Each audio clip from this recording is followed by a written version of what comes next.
ng bayan, maasahan anumang panahon. Magandang araw po sa ating lahat. Narito ang update sa lagay ng panahon ngayong araw ng Huwebes, April 4, 2024.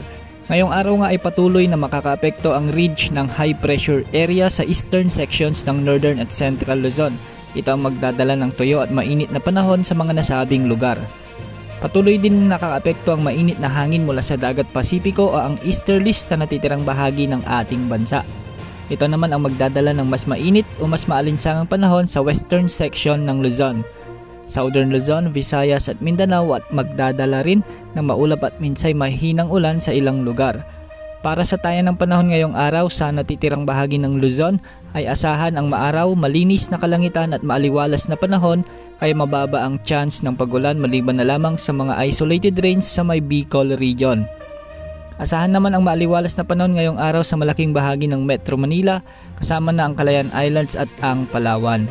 Sa Visayas mababa naman ang chance ng pag-ulan sa halos buong maghapon ngunit posible ang mga kalat-kalat na pag-ulan sa Northern Visayas lalo na sa Capiz at Aklan pagsapit ng dapit hapon o gabi.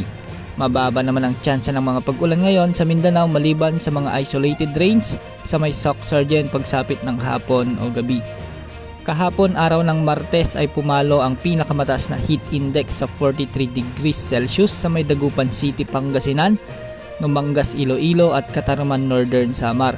Pumalo naman sa 42 degrees Celsius ang naramdamang init sa may Cavite City, Puerto Princesa City, Zamboanga City at Cotabato City. Nasa danger level na ito ayon sa Pag-asa at posible nang maging sanhi ng dehydration, heat stress, heat cramps at heat stroke.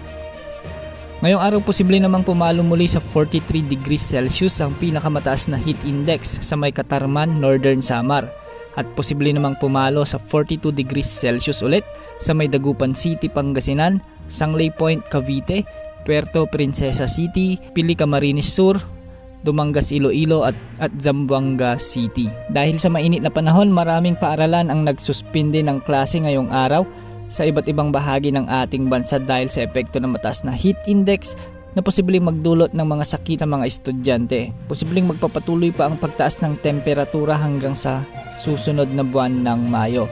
Samantala patuloy nating minomonitor ang cloud clusters na nasa silangan ng Mindanao.